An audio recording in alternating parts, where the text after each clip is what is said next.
歡迎各位嘉賓，歡迎各位朋友，大家好，歡迎大家嚟到香港設計中心嘅 DX Design Hub。今日嘅活動呢，我哋設計引力系列專場嘅對話，主題呢係非遺同埋新創，亦都係聚焦非物質文化遺產喺現代嘅設計、生活方式同埋青年文化當中嘅一個創新性嘅發展同埋創造性嘅轉化。我係今日嘅主持 Ring 林宇後。今日呢，我亦都好榮幸可以邀請到嚟自大灣區嘅好多位尊貴嘅來賓啦、策展人啦，以及係所有嘅參展單位嘅代表同埋設計師一齊出席。事不宜遲，首先呢，我哋有請香港設計中心嘅代表為我哋介紹。有請 Roger。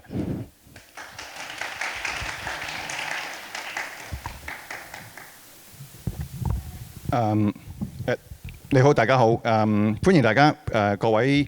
粵港澳大灣區嘅朋友。今日好高興啦，我見到有來自香港，當然啦，廣州、深圳、澳門，甚至乎中山嘅朋友。咁所以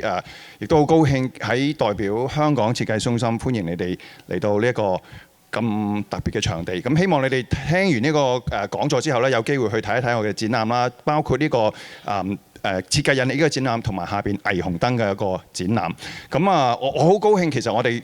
大家係見證緊我哋嘅成長。我哋點解咁講呢？因為其實我哋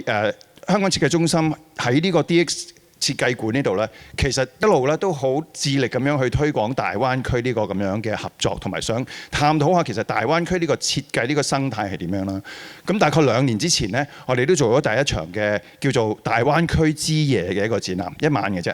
1年之後呢，我哋已經變成為大灣區 Fortnight。咁呢一個展覽設計引力呢個展覽呢，其實我哋一個3年計劃嘅其中嘅第1年，希望可以透過呢個3年嘅計劃，第1年個主題叫 Invite，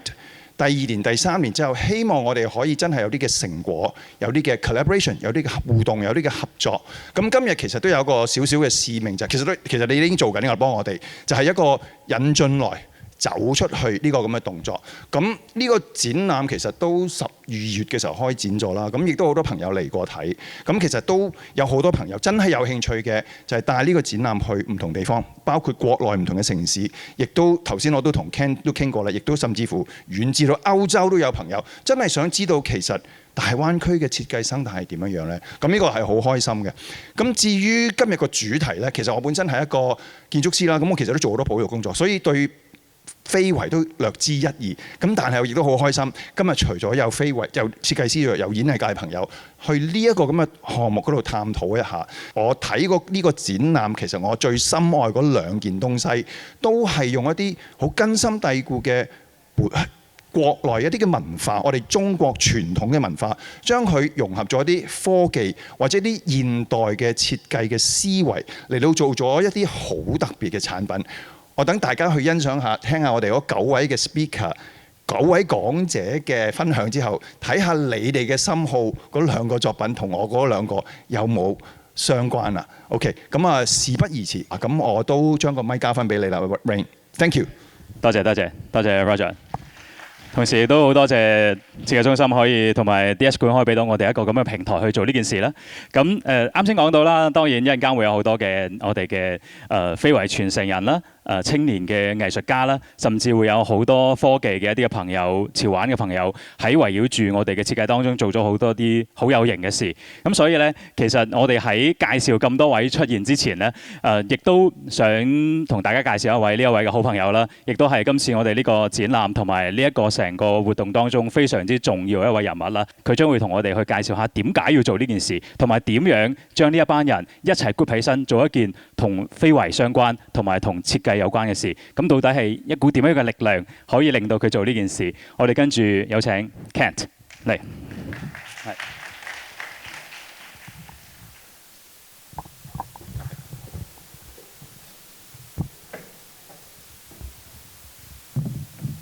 大家好。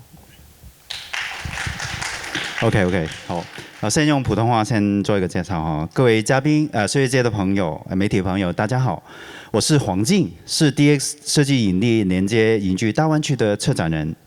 咁我之後就改翻廣東話。各位嘉賓、設計嘅朋友、媒體朋友，大家好，我係黃敬，DX Gravity 嘅策展人。咁今次啦，我哋喺呢度凝聚啦，大家可以睇到後邊啦，我哋有個主題叫非遺新創。咁其實今日好多朋友嚟到，我都提一點，其實我哋側邊有25個唔同嘅設計單位啦，仲要有好多唔同嘅喺設計唔同方面嘅主題。點解我哋會揀非遺？咁我呢度會慢慢講。咁首先講啦，就係大家想我同大家問一個問題：有啲咩嘢可以跨越時空、跨越地域，唔同嘅人、唔同嘅城市，喺唔同嘅世代都可以連結一起？咁啊就係 gravity， 咁所以點解我哋會用到引力係呢個原因？引力咧喺宇宙裏邊無形嘅，但係佢無處不在；安靜嘅，但係佢牽引星辰。其實對於我哋策劃DX Gravity 嘅呢個展覽，就係希望可以捕捉大灣區設計生態裏面睇唔到，但係好重要嘅引力。咁呢股引力係咩呢？首先佢可以連接大家，將城市嘅壁壘啦、領域打破。第二就係可以凝聚大家，佢將分散嘅創意凝聚於呢個設計生態，亦都可以來自我哋好重要嘅今日講嘅主題文化嘅根。點樣去將代代相傳啦，深植我哋 DNA 裏邊嘅非物質文化遺產啊，非遺下非物質文化遺產呢方面。咁點解我哋主題叫做非遺新創呢？其實當我哋講到設計嘅未來啦，好多人都會諗起科技呵。科技啦、AI 啦、digital 啦等等嘅嘢，但我哋其實覺得有一樣嘢好重要嘅份量係咩？其實就係我哋嘅設計需要有根，非遺就係我哋嘅根。所以非遺唔係一種喺博物館我哋睇到嘅標本，亦都唔係我哋成日講嘅一啲叫做普通嘅一啲過去嘅嘢。我哋更多覺得佢係一啲活着嘅文化基因。咁其實喺呢個基因裏邊，我哋點樣可以等佢活得精彩？咁好簡單啦，就係香港設計中心設計呢方面。所以設計唔係淨係俾非遺着一件新嘅衣裳，其實更重要係點樣注入佢嘅靈魂，可以將佢代表嘅一啲當代嘅語言啦，我哋年輕世代嘅可以同佢哋對話啦，甚至乎國際市場嘅方方面面係一個未來嘅發展。所以呢次 DX Gravity 嘅展覽裏邊啦，我哋係希望可以精選更多來自大灣區唔同城市嘅先鋒之作。咁啊，當中其實嚟自啦，有好多好朋友啦。香港之外，當然廣州啦、東莞啦、佛山等等唔同地方嘅城市。但我哋有一個共同信念：傳統唔係包袱，係資產；非遺唔係過去，更重要係賦能於未來。所以點解我哋會話創新會發生喺大灣區？因為大灣區本身就係一個我哋天然嘅引力場，就match 翻我哋 DX Gravity 引力呢個概念。香港國際視野同埋品牌經驗啦，廣州我哋嘅深厚文化底蘊同埋傳承人嘅網絡啦，深圳有科技創新等等嘅部分，東莞、佛山、中山亦都有強嘅生產力同埋本身嘅工藝傳統。澳門有獨特嘅中西交融文化，所以呢啲城市會發覺就好似星辰一樣，我哋需要有牽引。正正就好似我哋今次咁，將一個跨界嘅成果同埋分享俾到大家。香港作為呢個引力裏邊嘅超級聯繫人啦，正係發揮我哋獨特嘅樞紐嘅作用，向內連接大灣區嘅創意能量，向外輸出國際市場。就好似頭先 Roger 講啦，我哋未來會更加多可以將大家大灣區帶到全球唔同嘅地方。所以呢個唔係單向嘅吸納，亦都係更重要係一個多維度嘅平衡同埋推動。今日啦，我哋除咗我之外啦嚇，就有8位好重要嘅專家啦。咁啊，包括有潮流文化同埋非遺結合實踐嘅好潮嘅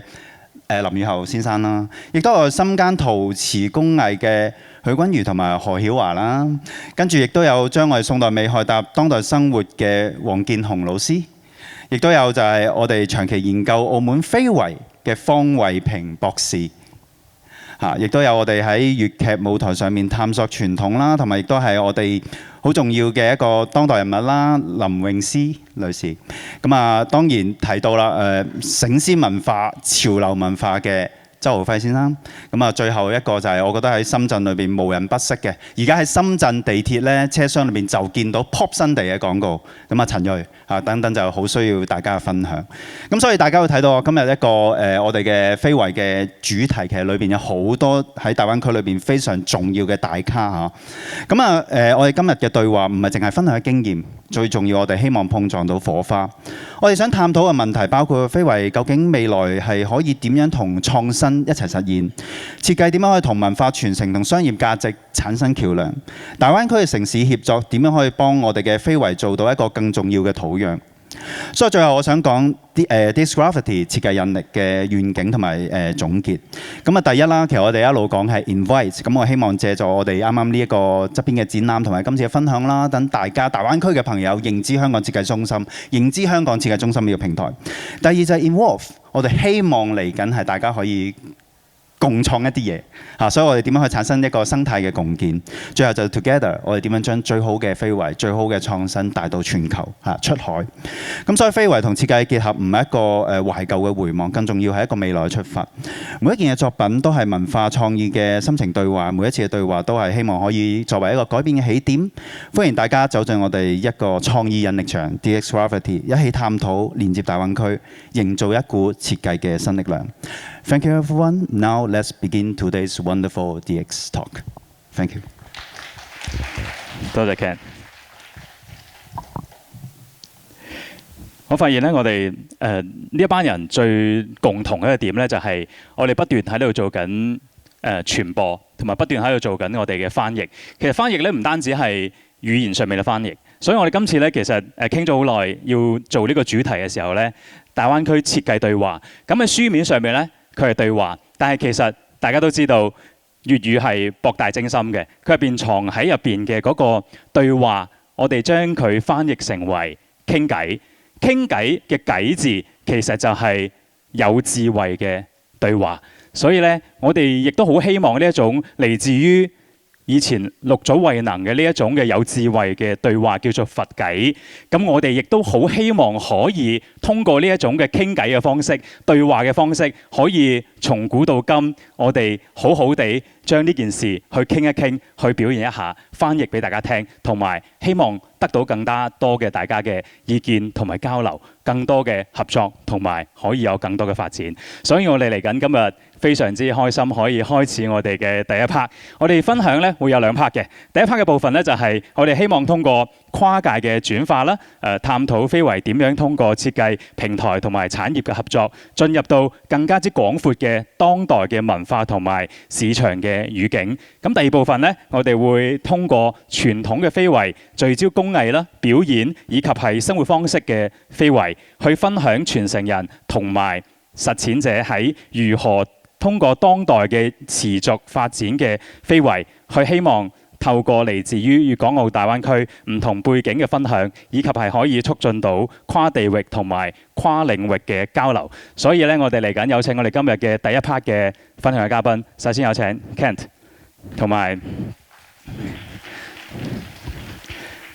我哋會有嚟自於我哋醒獅文化嘅呢個代表 Felix， 係俾掌聲。深圳嘅代表 Ray 陳瑞，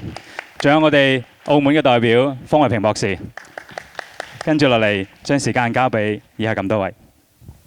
好嘅，大家好。OK，咁啊，我其實就大家頭先我都開咗個開場白啦。咁另外大家都有一個對於我嘅認知基礎，咁我就唔多咁籠統去講。咁我覺得最緊要係咩咧？我哋今日呢個對談咧，我覺得好重要。第一啦，三位好重要嘅人物喺上邊啦，佢點樣可以將非遺同佢哋嘅唔同喺商業上邊啦，或喺研究上邊啦，我覺得呢方面係大家都好想知道。咁首先當然我哋要認識佢哋啦，我覺得最緊要就係佢哋亦都要 present 下自己嗬。咁不如就由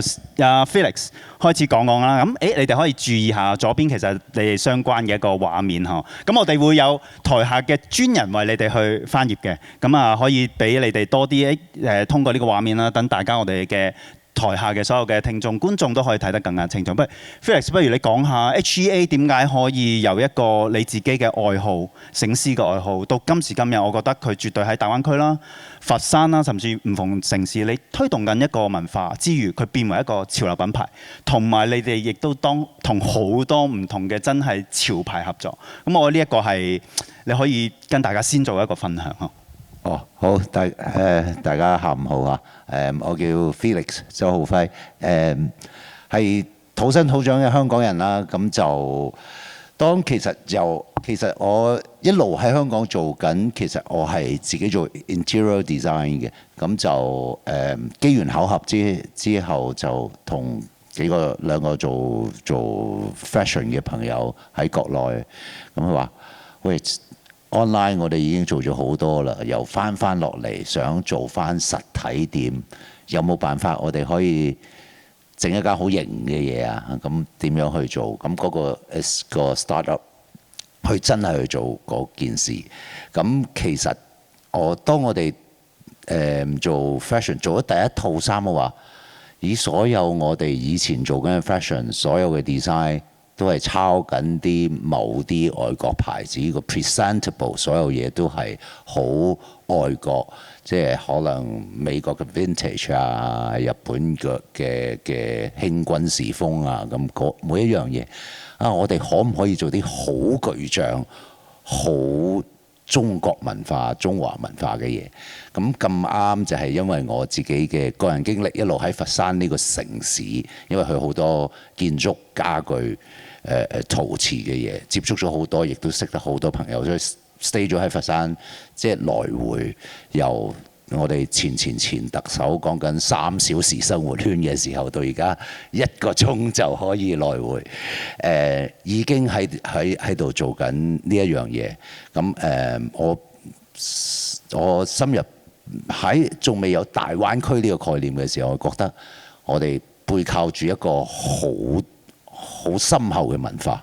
咁尤其是我哋從小點解係一隻獅子呢？咁當然我由細到大，可能精力旺盛，咁爸爸媽媽叫你，唔好周圍走啦，過去對面學下功夫，練下嘢啦，唔好嘥時間，咁就中意舞獅。但係 actually 到我由細到大，一路都未舞過個獅頭，好想，因為由細到大，我都喺後邊養下嗰個。所以嗰件事，因為嗰陣時我哋仲有啲要升學啊，大家阿媽就叫你唔好周圍走啊，快啲讀書啊，讀完書先玩啊咁。呢啲係個人分享下，可能大家冇乜興趣。But 呢個對我個影響好大。咁亦都咁啱去到佛山呢個地方，黃飛鴻 which is 我估計所有香港人都知道嗰個醒獅對我哋，尤其是陳真，即係睡獅漸已醒嗰句歌詞，可能大家未必係同一個年代，但佢喺我心目中都係好重要。呢個係最能夠代表中國人嘅一個 icon， 所以就 pick up 咗醒獅呢個。好，咁啊，等間因為我哋都有同佢哋 Q&A， 咁啊，再留翻少少你等間有啲好重要對 branding 嘅嘢。咁啊，到阿 Ray 啊，咁阿 Ray 本身其實佢喺大灣區同深圳就頂級嘅藝術家啦，好多年輕嘅嘢啊、潮牌嘢，佢都一路係同好多好勁嘅 IP 合作。咁啊，但係到今日嘅 Pop Sunday，我相信等間唔同嘅畫面你可以介紹下。但係我覺得好重要一點就係你哋捉得好準確，係我哋作為年輕嘅人嘅文化，點樣通過你哋帶出嚟嘅一種新嘅 IP 同埋新嘅一種潮流，但係保留我哋嘅非遺嘅內容。我覺得呢一個係可能今日你所講嘅好重要嘅一部分。阿 Ray。係咁，喂有，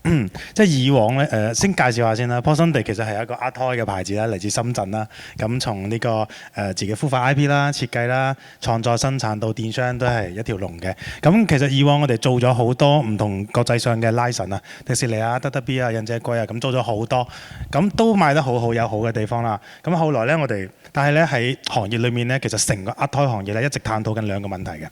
第一個問題咧就係乜嘢係一個好嘅 IP？ 一個好嘅 IP 必須有續航能力，個續航嘅能量喺邊度？第二個就係一個好嘅 IP， 你點樣可以衝出你自己嘅本土，放到喺國際嘅語言上面，佢依然成立。咁咧，咁就講到係嗱，睇翻呢個圖片啦。下面呢個搖錢樹，上面嗰個係同阿 Edison 陳冠希做嘅獅子啱啱好係咁咧就係前幾年咧咁曾經咧有一班歐洲嘅採購過嚟我哋公司啦，咁樣睇咗我哋好多好嘅產品，我哋同佢介紹，哇呢個係迪士尼嘅，呢個咩？咁佢哋都好中意。但係最後咧行到裏面之後咧，最尾係揀咗搖錢樹嘅。搖錢樹裏面咧，佢最中意富貴竹，咁我就問佢點解？佢同我講，佢話因為佢冇見過。咁所以咧後尾我哋就發現咧，解釋翻頭先嗰2個問題就係，我哋認為一個好嘅 IP， 首先佢有續航能力。你點樣先可以有個好嘅續航能力咧？其實非遺同埋我哋本土文化呢個就係一個非常好嘅續航能力，佢可以不斷咁樣去創作，有故事可以講。第二個就係我哋呢樣嘢火咗啦，喺我哋本地嘅市場，你攞出去國際，可能只係更似人哋，好似啱啱講咁樣，我哋可能更似歐洲嘅一啲嘢，因為本身我哋係學習翻嚟㗎嘛，好多嘢。咁如果你要有一個好勁嘅武功去打呢個國外市場，呢個武功我認為肯定係人哋冇嘅嘢，咁呢個亦都就係我哋中國傳統文化嘅嘢。所以咁我哋咧就會用咗好多更加年輕嘅一啲語言啦，例如話一啲潮玩嘅形式啊、舞容啊、更加鮮豔嘅顏色啦，去重新用年輕嘅創作手法再去做我哋傳統文化嘅嘢嘅。咁樣嘅話咧，我哋就以一種好輕鬆、好開心嘅一個手法，令到年輕人首先中意先啊嘛，買翻屋企你先自己會研究，原來呢個以前係咁樣嘅，咁再去傳播延續我哋嘅傳統文化咯。咁包括呢個咧係我哋嘅賣得比較好嘅係一個黃歷啊，因為黃歷係其實睇唔明嘅，上梁下壯過咗㗎啦，好多嘢其實係需要迭代嘅，需要更新嘅。咁我哋又將佢更新咗比較簡單嘅畫面啦，好玩嘅畫面啦。另外裡面搖一搖仲可以求籤啦，可以解籤啦。咁仲有好多決策嘅功能啦，所以就將中國傳統文化嘅嘢用一啲好好玩、好娛樂性嘅手法，令到年輕人重新去接觸佢咯。呢個產品你而家講下賣咗幾多隻？我哋10月份上到雙11嗰陣時已經賣咗大概11萬、12萬隻左右啦，係，而且全部證明你哋係對於嗰個市場啦，同埋點樣我哋將我哋傳統文化叫做迭代啦。仲有裏邊我見到更重要一點，其實佢裏邊係有科技，即係其實係將好多大灣區我哋點樣叫，即係我哋譬如側邊講本身 graffiti 嘅概念係唔係單一化，係更加想大家可以通過一個展覽又好，通過今日嘅嘢又好，大家可以貫穿喺一齊。咁啊，方博士，咁我覺得今日邀請到你，亦都係一個好重要，因為你係澳門嘅代表，咁本身你又有喺唔同呢方面嘅研究啦，又有自己一個咁好嘅地方啦。同大家分享一下，如果喺澳門嘅角度，或者今日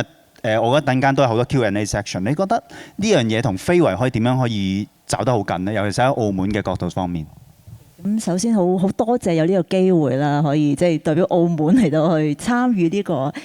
大灣區嘅一個非遺文創嘅一個 party 啦。OK，咁大家見到呢個地方咧，唔知大家有冇去過，或者大家有冇去過澳門？澳門嘅特色就係細。你見到個地方好細啦，市場好細啦，條街都好細啦。咁一個咁細嘅地方，但係佢係細而精緻，入邊有好多故事嘅。咁而亦都介紹下我哋身後呢一個地方啦，叫做風塘10號創意園。佢本身係一個文化遺產建築群嚟嘅。咁呢個地方即係我都好感恩可以有一個咁靚嘅創意園俾我哋去發揮。咁呢一個佢本身背後好有故事。咁而我哋喺呢個創意園，我哋可以為觀眾、為市民或者遊客帶嚟啲點樣嘅活動呢？咁我哋覺得非遺啦，或者同澳門歷史有關嘅藝術嘅相關嘅咧，都係非常之符合。咁所以我哋有個目標嘅，就係話我哋會係希望將傳統傳承啦，將文化變成文創。咁所以我哋就有一啲年度嘅活動嘅，譬如大家見到呢個陶藝非遺傳承祭係我哋嗰個年度嘅活動嚟嘅。咁我哋每年啦都會邀請一啲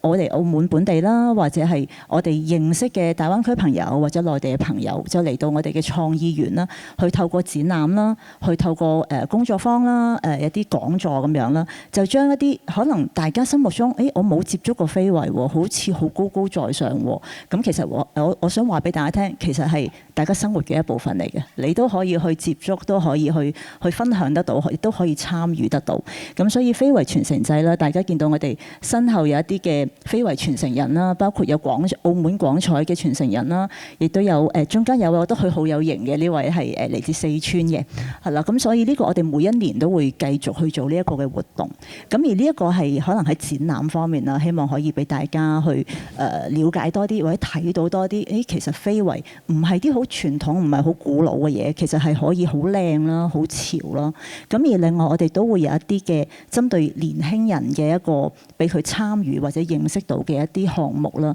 咁我哋希望佢可以親身去試到嘅。咁所以我哋除咗展覽之外啦，咁都會有一啲市集活動啦，咁會有啲現場嘅示範啦。咁呢個我哋每年咧10月就會有呢個非遺傳承祭嘅。咁喺度先打個小廣告。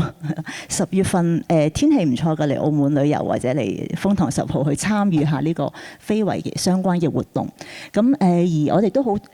重視就係話同大灣區之間嘅一個互動，因為頭先我哋提過澳門係好細。市場細，人口又細咁樣，咁但係我哋亦都好樂意就係話，同我哋附近大灣區嘅朋友啦，唔同城市嘅朋友啦，去做一個互動串聯。咁所以我好好嘅拍檔啦，雨後啦，咁其實佢都帶咗好多嘅好好嘅展覽過嚟，咁包括有粵劇㗎啦，或者我哋都見到身後有一啲滑板，咁大家都會可能喺出邊某啲展品都會見到相關。我哋好希望就係頭先所提過嘅，將一個文化以一個文創形式出現。咁我哋暫時可能係以一個文化推廣為主，咁但我相信文化推廣同一啲商業活動或者將佢變成一個產業，其實可能爭一條線將佢穿埋咧。我覺得呢件事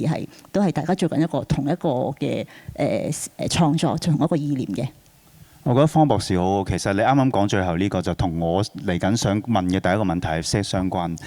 因為我呢個 panel one 同等間阿雨後阿 Rain 嘅 panel two 係有啲唔同。我呢個 panel one 會主要針對品牌，就想等大家知道，非遺頭先我講過，佢唔係一個過去式，佢更重要係點樣配合佢嘅發展。包括阿 Ray 頭先補充咗，原來我哋通過非遺反而變到我哋有獨特性。對於其實全球海外可能比較習慣，一啲比較 international 嘅嘢比較習慣。但係原來當我哋嘅自己嘅嘢做得更加好嘅時候，更有影響力。咁其實今日呢三位啦，我哋有諗嘅嚇。咁第一其實對我嚟講啊 Felix 啦、HEA 啦、Hea 啦，即係我覺得等間講多少少你個品牌由個 branding 到各方面，我覺得就係一個潮牌服裝嘅一個代表者。咁第二阿 Ray 唔使講啦，潮玩而家講嘅 Art Toy。呢一個類別嘅一個品牌嘅表表者，咁啊方博士好簡單啦，文旅品牌嘅表表者。咁我先問大家第一個問題嚇，咁第一個問題我想問就係你哋作為一個咁成功喺你哋嗰個領域當中嘅一個品牌，你覺得嘅最重要嘅非遺元素係點樣構建出嚟？我首先頭先分享咗少少個人嘅 background 係點解你中意呢件事。咁我哋開始做第一個 design 嘅時候，咁在座好多 designer 喺度啦。咁我哋做完之後都覺得好不足，跟住我哋先至去研究翻個醒獅非遺。我係去咗成個大灣區，包括東莞做學生師嘅，佛山正宗嘅佛裝師嘅，歐師傅嘅各個師傅都去拜訪晒，包括馬來西亞做馬拉絲嘅師傅都去埋，因為你就知道自己其實你真係中意嗰件事，but 你唔因為我哋唔係非遺傳承人，即係唔係每一個人都有機會成為非遺傳承人，咁但係你可以喜歡呢件事，但係我哋去尋根嗰個過程，等於剛剛阿 Ken 講，其實你需要 somehow 有個根有個種子喺度。咁剛剛分享咗個種子，早就種咗，但係佢唔識自己生長。你真係要去學習咩叫做紮撲寫裝，點樣紮一隻獅子，有1080個紮點，跟住你點樣撲嗰個獅，點樣畫，成個過程由我做完。畫完第一個 series 嘅 design 開始，跟住就一路做，跟住我會覺得去拜訪呢啲大師。初你知道揾大師，佢哋都好有性格。我喺馬來西亞俾阿蕭老師趕走咗3次，叫佢紮一隻獅頭，都一路都冇成功。我 at least 我希望我可以通過非遺去重新認識嘅呢件事情。咁我而家可能自己存放嘅獅頭都有100幾200隻，都係一啲非遺師傅紮作嘅。咁通過呢件事，我話除咗龍獅運動，我哋靜態點樣展示呢？ by graphic 點樣展示呢？點樣可以擺？我淨係想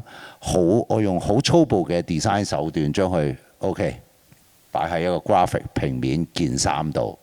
And then 佢要足夠大，要俾人睇到，好似清兵一個勇字咁樣，咁去 hit 個市場。呢個係我哋嘅策略。咁好似方博士咁講，都需要有啲商業嘅嘢，我哋點樣賣出去俾人睇到，點樣去做 branding。咁就成個過程係自己不斷咁學習啦。而我做咗相對覺得啱嘅事，就係我哋喺開服裝店之餘，仲開咗3間龍獅文創館，咁淨係 show 翻我自己去揾到嘅獅頭，再解釋翻我識嘅非遺俾消費者。佢唔係深刻擺喺個博物館度，或者唔係一啲歷史館度，佢係喺個 shopping arcade 入邊，喺一般老百姓行街嘅時候會行到睇到，就算到今日我哋嘅鋪頭入邊都會有一小部分介紹一下呢個非遺。咁我希望呢個就成為一個品牌嘅根，佢有一個 core 喺入邊。咁我覺得呢個係我哋做 brand building 嘅其中一個重要嘅事咧。所以我睇到 HEA 啦，即係要今日嘅成功，其實阿 Felix 喺背後係做咗好多同非遺啊，仲要好努力係叫做拜師啊等等，所以佢嘅成功原來都有好多好沉澱嘅因素同埋背景。咁啊 Ray 今日嘅 Pop Sunday 嘅成功有咁多 fans， 同時間你做到一個 create 到一個，我覺得係自己你哋品牌獨特嘅產品，因為我覺得內地我哋叫內容營銷嘅年代，新媒體更重要嘅時候，其實我哋更需要產品化。以往我哋好多時候就話，我有足夠嘅資金，我叫喺唔同地方開最好嘅店，我就可以賣貨。但今時今日反而唔同，可能我哋嘅內容啦，我哋更加好嘅產品啦，譬如有咁好嘅 artist 同 designer 啦，去 create 一個大家合適嘅嘢。咁呢方面對於 Pop Sunday 嘅品牌建構，你又分享一下？其實我哋自己咧會定義為自己係一個中國傳統文化嘅翻譯者，係我哋用啲年輕嘅手法去翻譯佢啦。咁其實呢個定位咧都係從運營裡面去摸索翻嚟嘅。因為早期其實特別我深圳㗎啦，咁其實我哋細個都係睇 TVB 長大嘅，係我讀書都係讀叫做深港版啊，係讀香港呢邊嘅。所以咧其實我自己本身嘅設計咧都係比較街頭啦，或者係西式嘅。咁以往我哋其實都有好多比較比較似可能美式文化咁一啲 IP 啊或者產品嘅。咁後尾咧雖然都賣得好好啦，但係後尾你會發現咧，再放得再高或者走得再遠或者行一個更大嘅舞台嗰陣時咧，例如話我呢樣嘢擺落去美國參戰，咁其他國家嘅人擺喺度嗰時，你會發現其實你係永遠係更接近人哋。你做得最好，你就係更接近人哋，但係你到達唔到人哋。包括人哋繼續去深挖呢件嘢嘅時候，人哋係好多背景啊，佢嘅成長啊。咁我話我睇電視睇翻嚟㗎啫喎，係咁就係你冇得再深挖，所以你就慢慢就會發現咧，其實佢欣賞你嘅位就係做翻你自己嘅嘢。佢哋會更加欣賞你，呢啲係佢哋冇嘅嘢，所以我哋大量咁樣將 Pop Sunday 定位就係將我哋嘅 IP 啊產品啊，全部加入一啲中國文化嘅嘢入去啦。咁最早第一 part 我哋係搖錢樹啦，我哋嘅火嗰陣時，咁就係其實第一個運營啦，第二個其實都有啲情懷嘅，就係過年過節屋企一定會買桔仔啊，買節糕，買啲粥啊咁樣。但係我發現年輕人而家身邊啲同事00後咧，佢哋係冇嘅。但係我問佢我話：喂，咁你唔要大桔咩？你唔要有錢咩？佢哋話：肯定要啦。咁點解你唔買咧？懶咯。懶得係啊，因為好忙啊嘛而家，所以你發現咧就係其實生活方式不斷咁樣去變嘅，但係人嘅根底裏邊嘅需求其實係唔會變嘅，所以我哋需要用我哋嘅年輕嘅手法啦、玩法啦，重新去迭代佢哋先會重新去接受呢樣嘢。原版原樣咁搬落嚟嘅話咧，其實好多生活方式係唔同咗，包括黃歷。我發現我身邊係啲00後係睇黃歷嘅，好神奇，我唔知點解。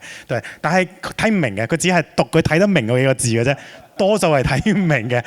所以我就諗辦法自己去學。咁呢幾年嚟，我確實都自己學得都係睇書啦，係啦，自己首先學識佢，跟住再將佢翻譯成一個大家讀得明嘅，年輕人一眼可以睇得明，好玩嘅嘢。所以就往住呢條路去，所以變咗 Pop Sunday就變咗係有自己一套文化底蘊同埋有個特色嘅品牌啦。我覺得好正，頭先你提到係一個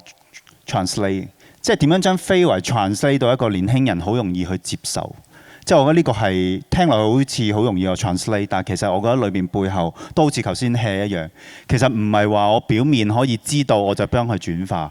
你要好深挖成個舞獅嘅文化，你要好深挖就係包括我就係呢件產品同黃歷有關嘅時候，係你要變為嗰個專家。但係當通過咗個專家同埋了解之後，你發覺就係我哋叫產生到一個好大嘅壁壘，就係其他人係跟唔到。咁呢個就係 advantage。咁啊兩個品牌啦，到我覺得文旅品牌啦，我覺得尤其是喺大灣區同埋澳門本身喺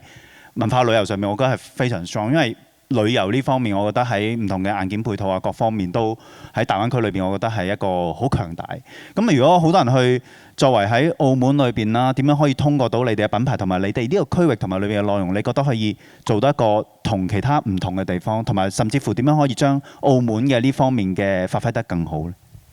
我諗我都好同意啦。雖然係品牌啦，可能係產業，咁但係同我哋做展覽、做文化推廣，其實我覺得都好相類似，就係話其實我哋都係好希望將呢個背後嘅故事，去用唔同嘅方式去話俾人聽。咁喺我哋做一個社區教育或者社區藝術呢度啦，咁其實我哋都好希望去話俾人聽，咦，我哋嘅澳門嘅特色係乜嘢咧？我同阿 Ray 一樣，都係澳門都係睇香港嘅電視大嘅。OK， 咁所以可能而家嘅年輕人，咁佢哋所接觸嘅文化，未必完全可能我哋用嘅教科書好多都係香港嘅，係啦。咁所以就係話，個根係點樣咧？咁我覺得我哋做藝術嘅或者做策展嘅，都有個責任，就係話俾大家聽，咦，其實你嘅特色係咁樣，無論係遊客嚟睇又好，本地人也好。咁所以我哋會好樂意、好着重去介紹呢個地方特色啦。咁同埋我覺得展覽有一個重點就係話要吸引到人嚟到親身去感受先，因為可能大家都無論係消費嘅習慣都慣咗網購，可能去吸收資訊嘅形式都係習慣咗對住個 mon。咁所以我諗喺我哋嗰個難度或者我哋希望去做嘅就係話，你踏出嚟離開間房先，唔好打機住，出嚟去即係嚟到呢度，可能以一個 city walk 啊，或者可能一個體驗嘅方式。咁所以我哋係一個文化推廣，除咗一個係一個展示形式啦。咁其實我哋都會好綜合性地配合翻即係現在大家生活嘅習慣，可能會有啲比較工作坊，可以短時間可以知道呢一個嘅技術或者感受到先。咁同埋我覺得推廣都好有趣，就係非遺咧係一個會成長嘅一個工藝或者習俗嚟嘅，即係呢一種藝術係好有趣，因為佢同生活係好掛鈎啊嘛。咁所以佢一路會變，咁所以我哋都會希望俾年輕嘅一代或者唔同階層啦，佢哋自己去感受，哦，原來呢個非遺係咁樣嘅，由佢去演繹翻出嚟。咁所以其實就係喺唔同嘅部分，包括文旅又好，art toy 又好，到一個 fashion brand 又好，其實都點樣將非遺同呢種內容，原來對大家嘅品牌都係有一個好重要嘅聯繫同埋一個提升。咁我最後一個問題就想問關於大灣區。咁我首先想講下自己嘅經歷啦，因為我自己本身即係都係作為設計師啦，喺 Poly 畢業啦。咁第一個諗法就係大灣區當時未有嘅，咁我哋去諗就係點樣可以發展到更好嘅工業設計嘅一個經驗。咁我諗就係唔係淨係話做一個好嘅 rendering， 咁我更加想做一個好嘅產品啊，自己可以睇到生產嘅各方面。所以我就就貿然就好一路喺內地，咁我已經20幾年嘅一個經歷。但係呢個經歷喺個過程當中就有大灣區呢個出現。咁我覺得係我好 buy 嘅，因為點解呢？以前就係如果我哋分唔同地區，其實我哋都會去東莞可能做啲生產，我又會去佛山可能揾埋一啲嘢，又會去澳門做一啲 connection。咁你發覺，咦，其實我哋本身都做緊，但係點樣將呢件事如果變為一個更加整體化，更加喺每個地區同城市當中佢有自己嘅脈絡同埋佢嘅優勢，原來又唔錯。咁所以第三個問題就想問下大家，你覺得喺大灣區呢一個整體嘅呢一個配套9+2當中，點樣去為你嘅品牌或者為你成個我哋叫做商業閉環當中做到一啲有意思同埋有效果嘅嘢呢？成個大灣區嘅計劃，佢除咗其實我哋做銷售呢，已經之前我哋成個統稱叫做華南區，跟住分珠江1、珠江2用條珠江口，一個叫珠1，一個叫珠西咁啊。咁係珠江西邊一路去到廣西邊都係屬華南區。咁而家我哋叫做大灣1區、大灣2區。即係你直情喺公司入邊，你都會覺得，咦，呢個區域我哋係要重點對待。咁同埋成個大灣區，佢係已經佢喺所有我哋接觸嘅工廠，其實好多香港好出名嘅紡織業喺大灣區都有工場。全世界可能有10萬件恤衫，可能都係喺高明某一間紡織廠做出嚟。佢哋累積嘅生產技術係好超前，先唔講佢嘅價錢係咪最咩，咁包括但係通過灣區嘅結合，譬如我哋想做潮玩啦，我都想去做都係去東莞潮玩之都，咁去石牌行下，咦會唔會撞到幾個好似阿 Ray 咁嘅人？咦可以幫到手去做，所以成個灣區而家，我覺得自從叫咗做大灣區之後，大家已經冇咁即係之前係分開，喂我喺深圳喎，我喺中山喎，咁而家再加上交通真係好方便，中心通道通咗，真係以前珠海去深圳3個鐘要兜一個三角，尤其是澳門，咁港珠澳大橋係我覺得呢件事係真係好正，所以我哋真係可以將呢9個城市同埋每個城市佢有佢自己專業嘅嘢，即係江門你可能做 cutlery 餐具各樣，佢嘅once 有個 branding 有一間，你有啲嘢想做，成個灣區概念係可以幫到我哋好大忙。咁加上其實一路都想喺香港做啲嘢，但係之前因為 Covid 咁選擇咗留喺度。咁感謝阿 Ken 嘅邀請，我覺得一翻嚟，我話咦，哎呀翻嚟啦，跟住9+2包括2個加 N， 咁我覺得呢個 slogan 點解我記得呢？即係因為國內太多 slogan， 所以我唔係好記得。但係呢個我覺得係好有意義嘅一件事，所以對我哋企業 branding 各個方面，包括做商業也好，咁我覺得係真係一個好嘅計劃，大家可以繼續。Ray 總結一下，譬如大灣區嘅各方面生產力、渠道銷售定係邊方面，你覺得對你而家你哋嘅品牌發展最重要？我覺得幾個位啦。首先係一個先總結就係好嘅優勢啦，包括今日點解可以坐喺度啦，我覺得亦都係因為大灣區啦。咁第一個位我覺得係首先係資訊啦，資訊我覺得大灣區呢個位本身就已經係一個好有優勢，就係沿海嘅地區，香港對住國際，跟住我哋係深圳又對內地，所以我哋了解嘅資訊呢基本都好前沿嘅，所以我哋嘅審美我哋嘅設計我哋嘅都係可以走得好前嘅一個資訊啦。另一個呢就係我覺得係生產啦。生產係非常之集中㗎啦！我哋做 Art Toy 好搞笑嘅就係去到啲 friend 嘅廠，突然間入去，呢個咩啊？空山機最新嘅，一踩到呢個咩？喂，呢個係一個邊個村上龍咗？成日都會有啲事嘅，所以你會發現其實全球最勁嘅呢啲生產力，好大部分都係集中大灣區嘅，各行各業服裝又好啦，玩具又好咁樣。所以咧，第一資訊我哋好大灣區之後咧，我哋好通，大家都會好前沿。第二就係生產，無論各行各業，我哋都可以好快咁樣揾到好勁嘅生產力，包括 AI 啦、科技啦，咁呢個深圳係非常之強嘅啦。所以喺呢度做我講我自己啦嘅品牌而言啦，從設計生產嚟講嘅話，都係好有優勢嘅。第三個銷售啦，咁沿海嘅地區我哋喺大陸嘅發芽，跟住再推廣到國外，咁呢個都係一個得天獨厚嘅，我覺得係一個好好嘅位啊！亦都冇第二個地方可以代替到呢個位，我覺得。好咁方博士咧，你又總結一下，譬如喺澳門文旅呢個部分，你覺得大灣區同你會唔會揾到更加多嘅客源啊？定更多人會同你哋會有聯動呢？我覺得大灣區呢個咧係非常之好，就係其實都知道我哋未有大灣區呢個政策之前，其實大家都係隔離鄰舍嚟嘅，每個城市我哋都會成日去嘅。咁但係我覺得有咗呢個政策就其實佢唔單單係個口號，亦都係提醒翻我哋大家就係話，原來呢個大灣區或者我哋呢啲成員入邊，每個自己嘅特色係乜嘢，而每個地方嘅互補性可以係點樣。咁所以我覺得呢一個政策推動以嚟，真係一個幾大嘅成效，或者可能更加推進到我哋就係話，提醒翻我哋，原來人係要人提醒嘅，明明喺身邊嘅，但係平時唔覺嘅。一講起係大灣區呢個口號或者呢個我哋會知道翻，原來我哋係可以好簡單地就可以同到啦，係啦，香港啦、深圳啦，或者廣州啦等等大灣區嘅朋友，就大家去有一個互動。咁所以我覺得呢個係一個尤其是喺澳門嚟講，我覺得係呢個嘅推動係好急速，係令到我哋快咗好多，亦都提醒咗我哋可以去做聯動。咁而我哋都係即係唔同地方有唔同嘅特色，咁而都係一個互補嚟嘅。咁譬如你話喺澳門呢度，澳門係最細粒嘅一個成員啦。咁但係我哋嘅中間可以係透過我哋去同葡語系國家啊，或者我哋中間嘅一個聯繫啊，我覺得係一個非常之好嘅一個互補嘅關係咯。咁亦都係俾到好多靈感我哋，無論喺創作啦或者策展方面，我覺得呢件事都係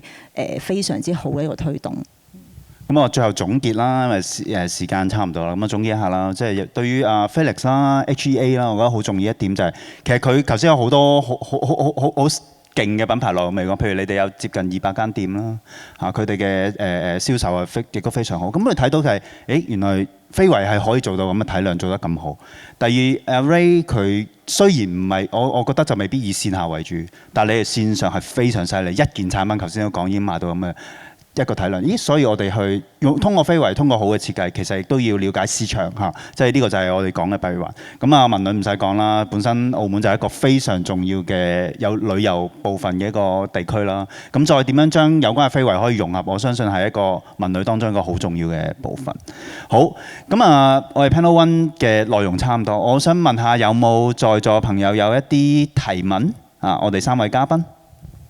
會唔會有啲大家對於我第時點樣去想自己 create 一個品牌喎？作為設計師，我想非遺點樣有一啲同商業啊品牌掛鈎喎？唔知會唔會有一啲問題啊？阿 Ray 幫手，阿 Ray 幫手。我哋有冇？因為今日本身就係希望可以多啲去交流，因為一陣間我預告下呢一 part 完咗之後呢，我哋都會有第2 part 啦。咁啊，同埋呢都會好希望可以最新嘅香港10大嘅傑出青年。係啦，佢喺粵劇上面會有佢好多嘅代表作，所以有請詠詩先。君如又係我哋廣彩嘅非遺嘅碩士啦，咁亦都係許恩福大師嘅呢個千金，我哋嘅非遺嘅傳承人。曉華呢就係我哋陶塑嘅一個雅席嘅技藝嘅傳承人啦，亦都係喺陶瓷方面做咗好多年嘅呢個創作。跟住黃建雄老師咧就係我哋宋代點茶嘅呢個非遺嘅傳承人。我哋其實喺好多嘅活動當中都有佢哋嘅一個見到佢哋嘅一個出現啦。咁我哋都希望通過今日嘅呢個時間當中，可以一一同佢哋去到分享下，同埋一陣間去交流下。首先我哋請我哋現場嘅嘉賓先介紹下先啦，從阿詠詩開始從我哋現場朋友介紹下先啦。大家好，我係香港粵劇花旦，亦都係香港詠詩藝術中心嘅創始人林詠詩。君如同我哋介紹下先啦。大家好，我係嚟自廣州廣彩非遺傳承人許君如，好開心嚟見到大家，多謝。好啊。Hello， 大家好，我係陶塑雅席技藝嘅傳承人。亦都係曉陶館嘅創始人何曉華，我嚟自中山小欖人。黃老師，大家好，我是來自廣州點茶非遺代表性傳承人黃建紅，非常開心能夠來到香港和大家分享交流，謝謝。OK， 佢哋每一位都好有故事，而且咧佢哋喺成個傳承當中咧，都受到上一代嘅傳承人嘅薰陶啦。因為大家都知道，非遺傳承人其實係要至少會有3代先至可以傳承到落嚟。咁所以咧，我哋都一一去聽佢哋去分享下。咁首先，我相信當我哋查到呢個香港嘅非遺嘅時候咧，其實第一個彈出嚟嘅就係呢個香港嘅粵劇。咁所以咧，詠詩喺粵劇上面咧。佢係從細開始就已經係好中意粵劇呢個門類啦，同埋佢亦都喺粵劇上面做咗好多佢自己嘅學習啦、發展啦。咁所以我哋都聽聽林詠詩去到介紹下佢自己同世界非遺粵劇嘅故事。咁今日好開心啦，嚟到香港設計中心呢一度咧，同大家結緣見面啦。咁首先同雨後哥哥咧，我哋真係識咗好多年啦。咁亦都同佢嘅太太周麗珊，亦都係我哋廣州非常之熱心去推動粵劇文化發展嘅一位青年啦，咁我哋都係一齊從細咧，我哋都深耕呢一個粵劇文化。咁大家都聽過啦，台上1分鐘，台下10年功。咁有華人嘅地方咧，就會有粵劇嘅。咁粵劇咧係非遺文化，大家都知道啦。但係我作為新一代嘅粵劇表演者啦，我就希望我哋呢一個非遺咧，唔係響博物館或者係遺產嘅遺。我希望呢一個非遺呢，係通過我哋呢一代可以將佢轉譯成為一個可以令到現代人都喜歡，同埋可以同現代人去溝通，直達佢哋心靈，可以發揚真善美精神嘅一種高尚嘅情操同埋文化。咁所以呢，我都好感恩啦。我係廣州人，但係我2007年呢，就通過優才計劃嚟到香港演藝學院，攞到咗全面嘅獎學金啦，都好多謝香港政府啦。咁所以呢，我畢業之後我就留校啦，響香港演藝青年粵劇團擔綱正印花旦。咁亦都響香港演藝學院呢，係粵劇推廣大使。咁作為粵劇推廣大使，咁我就要有使命感同埋責任感啦。呢一個粵劇文化呢，同埋粵語文化喺香港嚟講呢，仲係非常之有市場嘅。點解話有市場呢？因為粵劇呢係大家知道四功五法，可能有啲朋友會知道，有啲未必知道。四功呢，就係唱、念、做、打。我哋手眼身法步，咁我每日咧都要練功嘅，咁所以可能武打師傅感覺到我嘅嗰個丹田之氣啊，係因為感覺到嚇呢個氣場。咁所以粵劇咧本身係一個好養生嘅藝術。咁而點樣將呢個粵劇嘅好去同大家講咧？咁淨係去喺舞台上面表演，咁可能大家見到我係啦，化古裝咁可能未必會感受到啦。其實粵劇嘅演員都可以好潮嘅，咁所以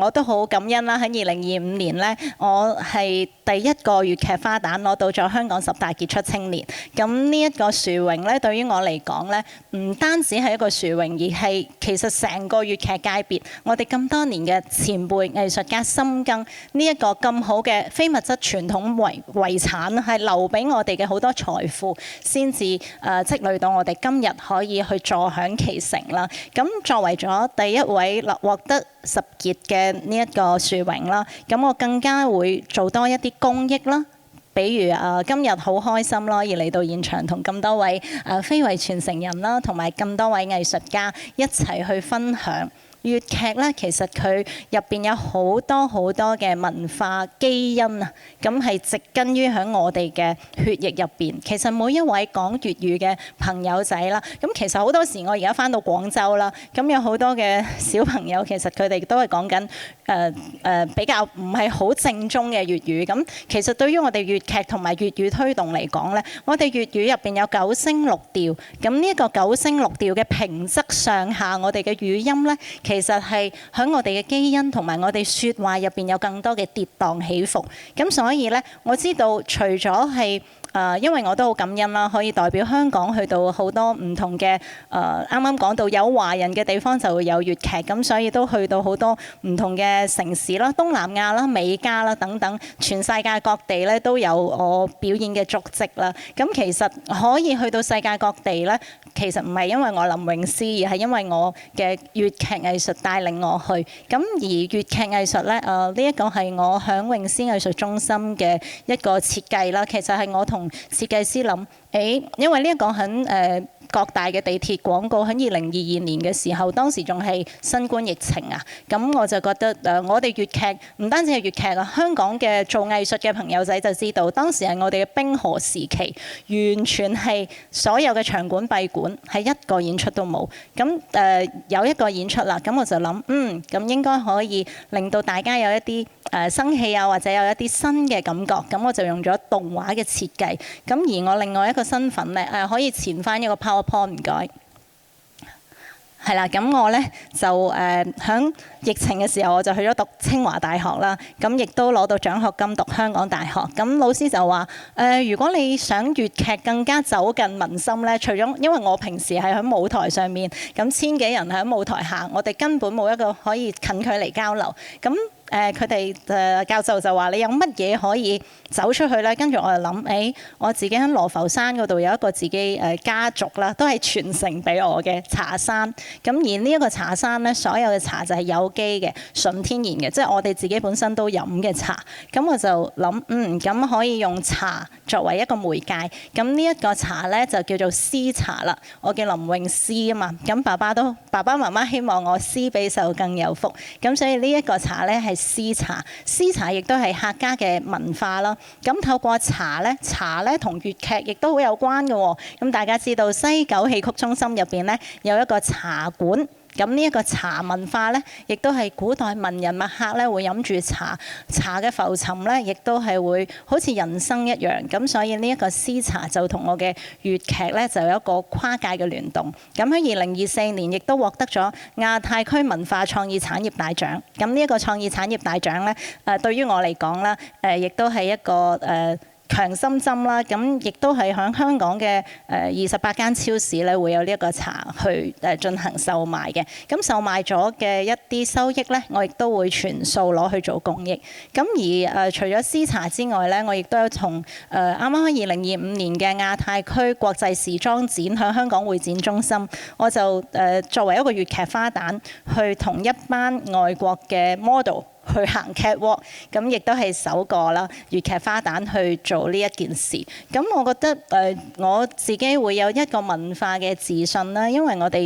企喺中間咧，我仲寫咗一首詞同埋曲。咁呢一首曲就叫做《帝女新韻》。咁落花滿天蔽月光。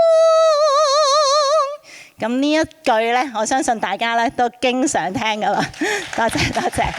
咁咧呢一句咧，其實近排有一個廣告啦嚇，都用咗呢一句。咁之前嘅大展鴻圖咧，大家可能都知道喺 hip hop 入邊咧都有運用到。咁點解我哋自己本土人唔識用呢一個咁好嘅基因呢？咁所以咧喺當時嘅時裝表演上，咁我就用咗大展鴻圖啦，用咗説唱嘅形式啦，又用咗致敬翻傳統唐滌生先生嘅傳統帝女花，中間寫咗一段我嘅詞，咁就係古今同埋新。咁我嘅希望就係守住傳統嘅根，同埋可以用當代嘅語言去向新。多謝。多謝詠詩，因為啱先我哋仲諗下有冇機會喺設計中心呢度聽到呢個粵劇或者粵曲嘅聲音啦嚇，未完咧，一陣間有可能要你再示範下都唔出奇嘅，因為啱先都傾緊有冇機會。咁因為大家都知道粵劇係第二批嘅呢個世界非遺啦，喺2009年嘅時候進入到呢個世界聯合國嘅一個殊榮入邊。咁之所以會入到去呢個當其時嘅世界非遺咧，其實同香港同澳門其實都息息相關嘅，因為當廣東嘅大戲啦，當其時一路都喺度申請緊世界非遺嘅時候咧，好多人都努力緊，好多老師都努力緊，最尾成功咗嘅原因，好重要就係嚟源於我哋大灣區嘅引力，就係因為香港、澳門同埋廣東地區，因為我哋喺全世界嘅華人華僑會有好多，所以咧會好有影響力。最尾就成功咁樣申請咗呢個世界非遺，咁呢個亦都係會有好多人一直以嚟都係傳承緊做緊呢件事啦。咁而家都係做緊嘅，咁一陣間都可以繼續去傾一傾，同阿詠詩。OK， 咁啊多謝詠詩先啦。咁啊下一位咧，我哋呢一位都要介紹下嘅就係我哋嘅嚟源於廣彩非遺嘅許君如啦。君如咧係喺巴黎翻嚟嘅，因為佢自己咧就會有好多設計方面嘅融合啦、學習啦，跟住咧從細個都跟住爸爸喺呢個廣彩上面會有好多自己嘅創新。佢好犀利，佢犀利過阿 Ray 嘅一點係乜嘢呢？佢係第一個同 Avengers 復仇者聯盟嘅呢個非遺嘅傳承人，所以咧我哋一陣間會見到佢嘅作品。咁啊，君如同我哋打聲招呼先啦。Hello， 大家好，我係許君如，Ferry 係好開心嚟到香港同大家去分享我一個成長經歷啦。咁其實剛才又係聽到粵曲係真係好熟悉嘅歌曲，因為我哋都會帶住非遺啊咁樣一齊去海外啊，做好多啲文化交流嘅。咁好多時都會同粵曲啊嗰啲大咖啊、大老倌啊一齊出去。咁其實我哋廣彩咧一樣都會有粵曲啊作為我哋嘅題材嘅。咁其實咧就講廣彩嘅話咧就以前其實好多人都唔係好知嘅，因為咧實際上我哋介紹一下，其實港彩咧已經有300幾年嘅歷史㗎啦。但係點解本土人？因為我哋會發現廣州去港彩嘛，廣州彩池好多人都唔知嘅。咁其實因為咧，我哋港彩以前係一直都係出口去外國嘅。因為以前廣州咧喺清代嘅時候，明清時期係一口通商口岸啦。咁所以咧就外國嗰陣時係冇瓷器嘅，佢哋得陶。咁所以咧就為咗要買有去家族訂製，即係話顯示佢嗰個家族佢嗰個富有，咁所以咧就會有一啲文章詞就作為佢哋家族一啲標誌，咁啊，然後嚟到我哋廣州咁就做按外國嘅商人嘅圖樣咧，咁樣就做咗呢啲瓷器，咁然後咧就係喺13行時期嗰陣時咧，就跟住外國商船，即係好多國家都會外國都會有東印度公司嘅，咁我哋就跟住嗰個商船就去到外國。咁其實我喺法國即係話見到好多港彩，而且咧佢嗰啲器皿咧都係非常大嘅，咁啊即係好多時。即係去皇宮啊、博物館，大家都會見到好多港彩，但係實際上好多人都唔知原來嚟自中國廣州嘅。咁所以我覺得作為一個文化，即係因為我係跟我爸爸媽媽學嘅，咁我覺得作為一個文化傳承人咧，咁實際上係好需要去外國啊，同國家人講，其實呢啲係我哋祖輩畫落嚟嘅，因為嗰個傳世量非常之巨大，同埋呢個寶庫係非常之大嘅，其實好需要我哋去發掘啦。咁但係喺現時嚟講，實際上好多人都認為咧，港彩佢係一啲好老土嘅嘢嚟嘅喎，咁可能現代人唔係好啱，好適合自己嘅家居裝飾。咁其實喺呢度要更正一下，其實港彩咧佢係比較特別嘅，因為有一句話叫做形容港彩叫歲無定樣，來樣定製。其實港彩嘅形式咧非常多嘅，即係話只要你諗到嘅，就冇我哋做唔到出嚟嘅嘢。咁所以港彩嘅形式係多種多樣，而且係根據嗰個定製人嘅需要去變化嘅。咁我咧就係因為算係港彩裏邊學歷最高啦。因為其實我爸爸媽媽嘅話咧就對我，因為我爸爸媽媽得我一個小朋友嘅，咁啊佢哋咧其實對我嚟講咧係比較自由嘅，咁冇講即係冇要求話你大咗一定要繼承家業咋，咁啊隨我去自己去自由發展嘅。咁所以其實我細個就去中意又中意美術啦，咁就去美院啊，就讀本科去港大，後尾又港彩呢個專業又讀咗研究生。咁即係依樣都係我不斷即係除咗係繼承咗家業以外咧，其實喺外邊接受咗一啲現代嘅美術教育，其實對我個人提升係會好多幫助啦。咁後嚟又喺法國識得我先生啦，咁所以咧就又會將呢個文化向外邊宣傳咯。因為有時呢啲就係講要走入嚟走出去嘅作用，就係話你多啲同外國去宣傳啊，等佢哋見到呢種非遺其實係一直喺度變化，喺度因應大家嘅生活需求去變嘅。咁啊，其實剛才都有分享我一啲跨界嘅作品啦。其實亦多謝阿雨後啊，喺中間即係跨越啊，做好多嘛。亦多謝阿 Ken 今次有呢個機會啊，咁等我去做呢個作品。其實一陣間亦有機會去介紹下我嘅跨界作品。咁啊，我今次嚟咧都帶咗一啲即係話有一啲圖片去介紹嘅。咁啊左上角嗰個咧就係我哋因為我哋會講一個產學研，咁係同一個江門技師學院合作嘅一個作品。咁就係同因為江門地區亦係屬於我哋大灣區噶嘛，咁佢哋嗰個特產咧就係嗰個陳皮茶。咁啊，我就因為港彩其實佢以前係做嗰個日用品比較多嘅，咁所以咧我就同嗰個陳皮茶嗰個結合，咁就喺嗰個瓷器上面咧就畫嗰個江門地區。好多，因為好多碉樓，咁我就將江門地區一啲比較特別嘅陳皮啊，仲有一啲碉樓啊嗰啲形象咁樣畫出嚟，咁就即係實際上，因為江門地區係好多外邊，即係我哋好多因為我即係話會出去華僑啊，好多會翻嚟尋根嘅。咁其實我哋就希望佢哋將佢哋呢個留住佢哋呢個即係話可以帶翻去將呢個鄉愁可以帶翻去咁樣咯。咁下邊嗰個咧就係阿雨後策劃嘅，就係KFC 喺廣州永慶坊。永慶坊係一個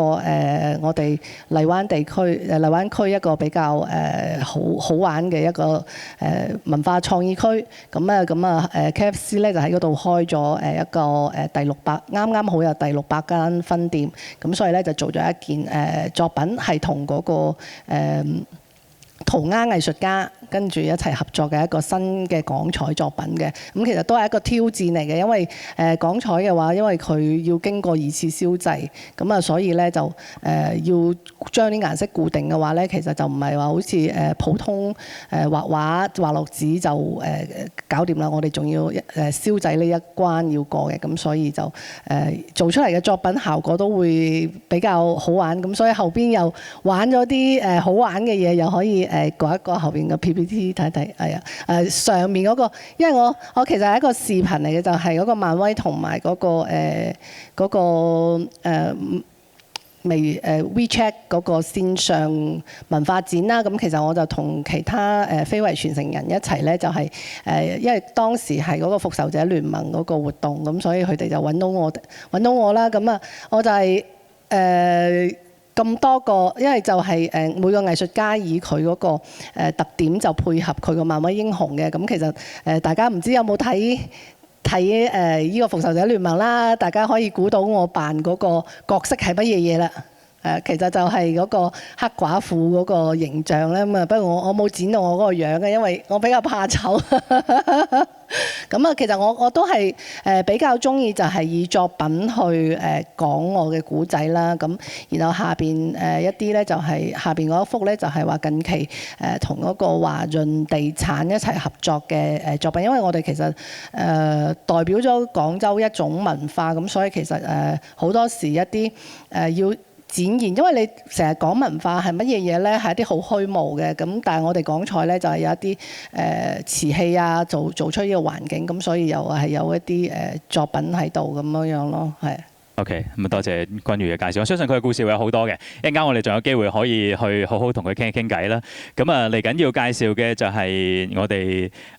曉華啦。曉華佢嘅故事咧，你會見到好多一啲可能好多朋友對於非遺嘅陶塑瓦席咧，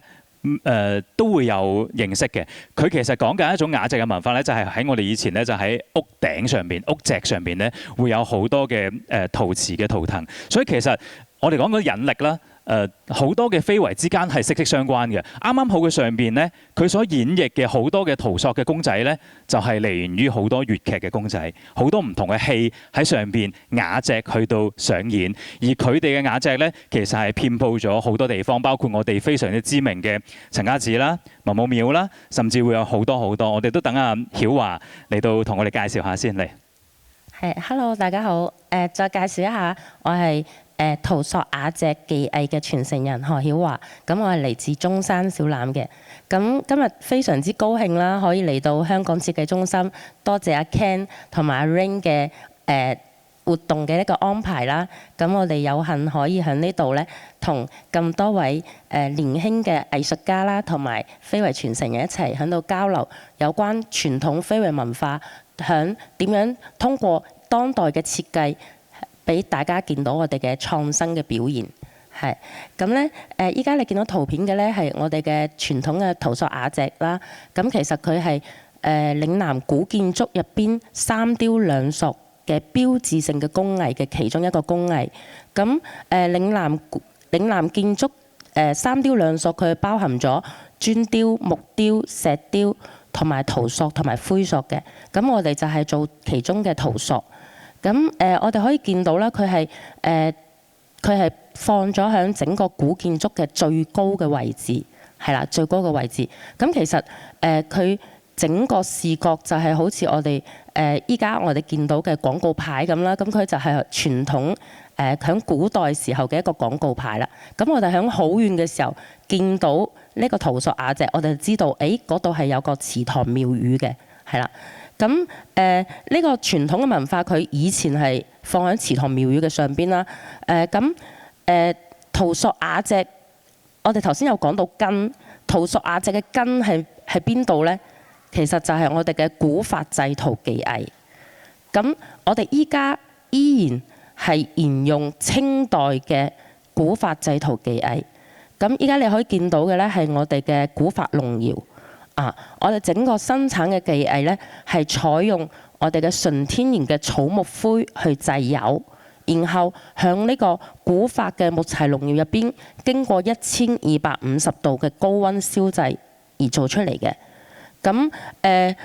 我爹哋佢成日都會同我講話，再靚嘅我哋再靚嘅陶瓷，再靚做得再靚，我哋工藝做得再靚，我哋嘅釉用得再靚，但係我哋必須要經過最後一個關，就係過火山，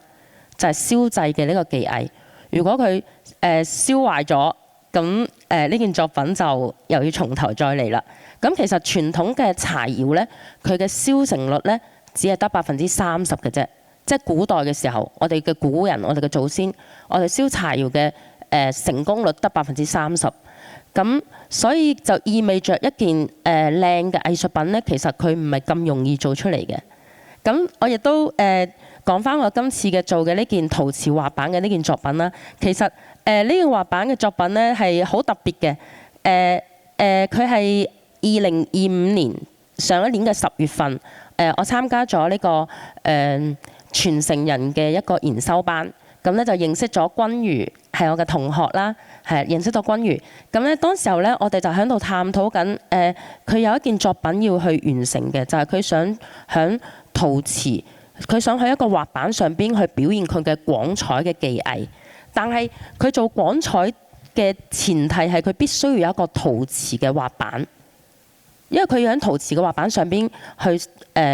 表達佢嘅呢個廣彩嘅技藝。咁當時候咧，我哋同學之間交流啦，佢就認識咗我，佢知道我係做陶瓷嘅，咁佢就拋出一個問題問我：你可唔可以幫我完成呢個陶瓷滑板啊？咁當時候呢，我哋呢個討論呢，就係建立喺10月份，2025年嘅10月份。咁當時候呢，阿 Rain 佢就係我哋好有緣分啦，我哋3個都係嚟自廣大嘅，我哋係校友。咁咧師兄呢，佢就俾咗呢個功課俾我哋去做啦。咁我哋其實整個過程，我哋只係用咗1個月嘅時間，因為我哋係12月之前就要佈展，係啦。咁我哋11月其實我哋用咗1個月時間去做啫。咁呢個1個月時間呢，其實我哋就我響傳統嘅呢個技藝，即係古法製陶嘅呢個技藝入邊，去諗點樣通過一個當代嘅載體，呢個陶瓷係一個好呢個滑板係一個好當代嘅載體。點樣去用古法製陶嘅呢個技藝同埋陶塑雅脊嘅呢個結構去完成呢個滑板？喺咁短嘅時間，仲係非常之幸運啦！我哋係呢個滑板係一次燒成嘅，所以你大家咧去欣賞我哋呢個陶瓷滑板嘅時候咧，其實你係見到有2件嘅。點解我哋做2件呢？因為我哋都驚佢會即係失敗，所以我哋係做咗一個即係被做咗2份嘅。咁希望佢係有1份係得成功㗎啦，咁我哋就可以攞出嚟展示。咁非常之好幸運嘅係，我哋2塊都成功咗，而且仲係一次燒成。咁我頭先有講到，我哋古法製陶柴窯佢嘅燒成率係非常之低嘅，極低嘅。咁我哋響一個極致嘅挑戰，即係極限嘅時間，同埋呢個燒傳統嘅柴窯嘅呢個所有嘅呢啲困難，我哋都克服咗，終於都完成咗呢件作品。所以其實我唔知阿 Ken 佢頭先有提到嘅話，佢整個參觀完之後留下印象最深刻嘅2件，有冇其中1件係我哋嘅作品？多謝，劇透太多啦！我哋唔好劇透太多，因為一陣間都要帶大家去睇睇先。所以我驚大家可能一陣間可以留翻啲空間。放翻上幾張我睇睇。啊，呢個就係啦，係呢個就係已經講完啦，一個稿法製圖嘅。係啦。咁咁一陣間我哋再同佢哋去現場，我哋可以係帶佢哋睇一睇。好係。咁其實下一頁啦，咁啊其實我哋都有將我哋傳統嘅釉色啦，點樣向當代嘅一個表現啦，就係我哋傳統釉色其實佢係純天然嘅植物油，咁佢經過柴火嘅燒製咧，其實佢每一件嘅表現嘅釉色咧都係獨一無二嘅。咁我哋會將我哋燒製整條窯最靚嘅嗰件，我哋叫最靚嘅嗰件產品咧叫窯寶。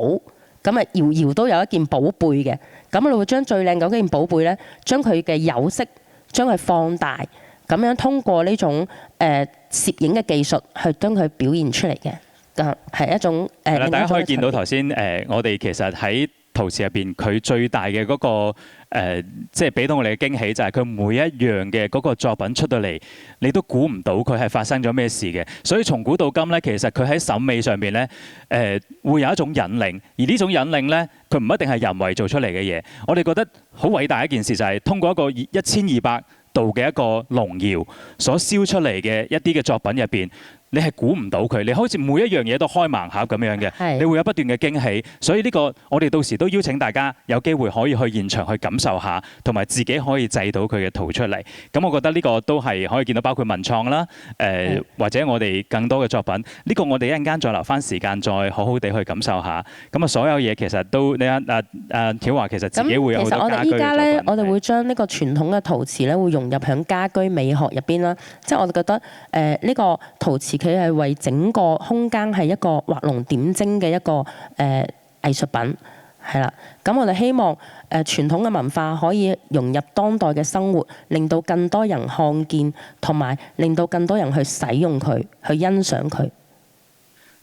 多謝，非常之多謝同我哋好詳細地去分享啦。頭先講咗下，我哋都有機會邀請大家去到現場去感受下。咁啱先講咗好多非遺，其實都會有相關嘅，因為引力嘅原因咧，其實都吸引埋一齊。咁包括今次都有幸可以請到黃建雄老師啦。黃建雄老師咧，其實茶藝咧我哋係啱啱好入咗世界非遺，我記得如果冇記錯係幾多年入嘅？2023年定2024年嘅時候，茶藝係入咗3年。3年嘅時候，進入到世界非遺，所以其實佢自己一路都做緊一啲宋代點茶當中嘅一啲文化嘅傳播啦，同埋佢自己都包括茶啦、香啦、氣啦各種嘅美學上面嘅一個分享同埋導賞啦，所以嚟緊黃老師都同我哋介紹下你嘅作品同埋你自己做緊嘅一啲同茶有關嘅嘢嘅，有請。大家好，非常開心。我今天呢和大家分享點茶的非遺。那麼我們中國的茶大家都知道，它是和世界對話無聲的一種語言，也是讓世界呢能夠去更加的了解我們中國的這種特別有溫情的一種溫度。因為一杯茶，它是能和人之間呢能夠去更好的去走進更好的一些距離。那麼講到這個點茶文化，大家不知道大家有沒有了解一些？這個是來自於我們中國宋代1000年左右的文化。那這個1000年前的這個茶和我們現在當今有什麼關係呢？在1000年前，宋代的點茶呢，上至帝王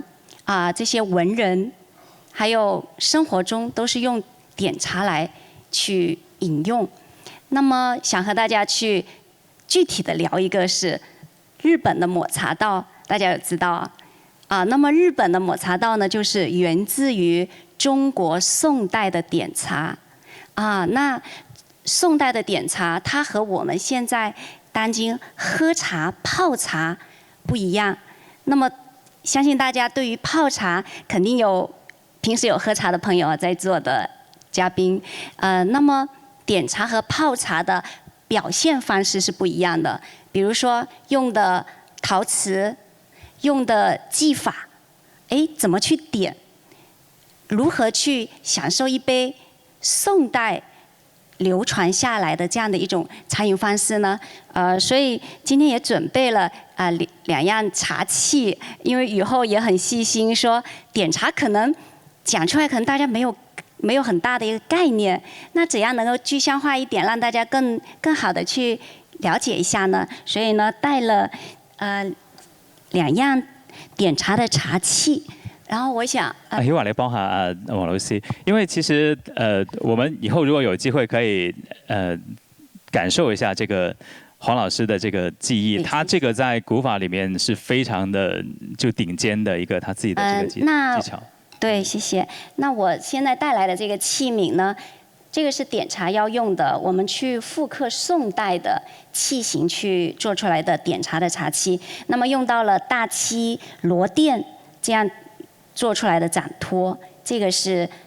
也是宋代的器型。那麼還有我手上的這個陶瓷，也是復刻宋代的器型。我也是去建了一條龍窯，這個是我去把收藏的宋代的器型去復刻出來的器型。我想呢，能夠去古為今用。當然這個是守正的部分哈。我們傳承非遺傳承人當中，我們有一句話，覺得要去踐行的就是守正創新。那我們要去知道古人他的這個審美到底是在哪裡，我們才能夠去更好的去融合、去創新、去更多的這樣的一些跨界的這樣的一個合作。因為剛才前面有講到很多跨界的成功案例，我希望以後通過來這一次香港的這個交流這個活動當中呢，有可以和更多的這個不同的嘉賓哈老師能夠有一些碰撞。那麼還有像我手中的這個是竹製的全手工的，這個是我們南宋的宋畫裡面的器型。好，這個可能大家不陌生。剛剛我講到日本抹茶刀，這個器型，這個茶器不是日本的，這個是我們中國的全手工去做的。還有像有純銀的，這個也是宋代的器型，我們去復刻全手工去做的舀茶粉的這樣的一個茶粉勺。那麼我們現在在開創什麼呢？就是把我們中國的6大類的茶呢，做成我們點茶的茶粉。那剛才尹詩老師講，他有絲茶，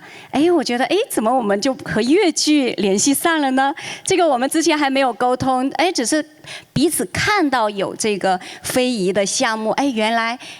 茶就會有這樣的一個魅力，能夠讓我們走在一起。所以我覺得茶呢，它是一個橋梁。媒介能夠去承載，能夠去裝更多的內容，所以也希望像剛才這位周老師，還有前面 Rain， 我覺得他們的這個文創哈，這些設計特別亮眼，因為我有買你們的衣服啊，這些有對，我呢也一直覺得，我覺得我們的點茶，大家看到這個哈，其實它是很超前的，剛才講1000年太遠了。但是我用了10幾20年的一個挖掘哈，去學習，我發現了一個秘密，它呢是小分子料理，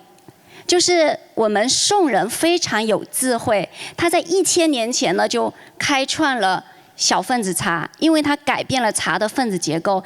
我們也有我們的院士團隊有去研究這個茶裡面的營養物質，就發現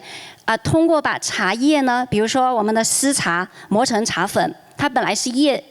狀的，但是通過磨完以後，它形成小分子，再通過用這個手動的這個力學這樣的一個擊服，因為我有出了教材。我有創了非遺12式，就是用12個動作點出這個像卡布基諾一樣的這種奶蓋。那麼我稱之為這個乳沫呢是世界卡布基諾的鼻祖，因為在1000年前，西方還沒有咖啡文化，咖啡文化還沒有形成。那現在大家是不是也很流行手沖咖啡？因為在座的應該很多喝咖啡吧。手沖咖啡，我覺得這個就是手沖點茶，就是它非常有治癒，非常治癒，非常時尚。所以這個就是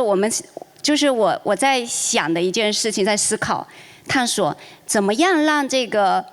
傳統和時尚，這個古老的和我們當代年輕人，怎麼去能夠讓它碰撞？因為今天有這麼多嘉賓是把這些文創做得這麼成功哈，所以我也想把這個問題拋出來，以後你也幫我多留意，怎麼樣讓這個宋代這麼高雅、這麼有藝術？因為它是我們應該說當時是世界審美最高的，無論是從這種技藝還是美學，它的各種手工藝都是世界最頂級的。那麼我們穿越到1000年後，它的這個分子料理的這種呈現的形態，它還是很超前的。所以日本的抹茶道，它用了宋代的點茶的方式，用了將近1000年。為什麼還沒有去用更高水平的一種技法去創新去做呢？我在想，應該它還是很存在，應該是有它的道理。所以我也希望能夠去更好的去探索，怎樣把我們的這個點茶的非遺能夠去活化，去活化傳承，去活化利用，怎麼去跟跨界的一種這樣的一些方式合作的方式，能夠表達得更加讓當代的年輕人去喜歡，可能會碰撞出更多的火花。所以我們也很希望就是和更多的這些院校學校，包括香港澳門我們也非遺進校園，就是能夠讓更多的這種年輕人的這種大學生這些人才能夠去看見點茶，至少他看見了才會去思考。如果沒有看見他不知道有這個東西。所以我希望也能夠有更多機會能夠來到香港，能夠去澳門，還有大灣區，甚至我們走到世界更多的國家，我們能夠有更多的對話更多的傳播，非常的開心。今天就講這麼多哈，非常開心，謝謝。多謝王老師，他其實幫我們做了一個很好的 ending 啦，因為佢哋每一個都係老師。他們現在除了在自己的領域裡面在做傳承以外，佢哋每一個都有自己嘅教材，包括榮師有自己嘅藝術中心，君如曉華佢哋，包括黃老師，佢都有自己嘅教材，佢哋不斷咁樣去走進校園，不斷咁樣去做傳承同埋教育。我相信頭先就正如黃老師講嘅，因為今日確實係時間有限，一陣間我哋更希望嘅係會有多啲交流同埋同大家多啲嘅一啲嘅呈現。咁所以黃老師幫我哋都做咗一個呢個總結啦，已經就係話俾我哋知，其實今次只不過係一個起點。其實我哋真係好多謝香港設計中心 DS。館可以俾到我哋一個咁樣嘅平台去做呢件事，咁而令到我哋呢一班做緊非遺嘅又好，或者係做緊潮流文化嘅又好，我哋可以連係埋起身，就係因為呢個引力可以將我哋嚟緊會有更多嘅可能性。我哋今日可能只不過係一個，正如 Roger 話齋，我哋係一個開始。我哋希望呢個開始可以令到有更多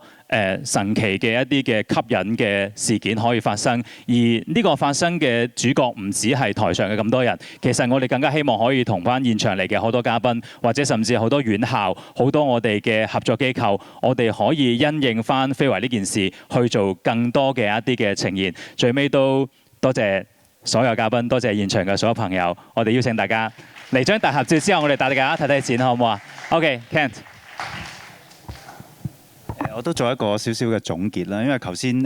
同 Roger 溝通嘅時候都有兩個好有趣嘅點。第一啦，我覺得今日呢兩個 panel 嘅分享，我哋發現到其實非遺即係對於我哋喺設計啦，喺未來好多創作上邊一個非常非常重要嘅元素。咁我覺得大家可以通過今日咁多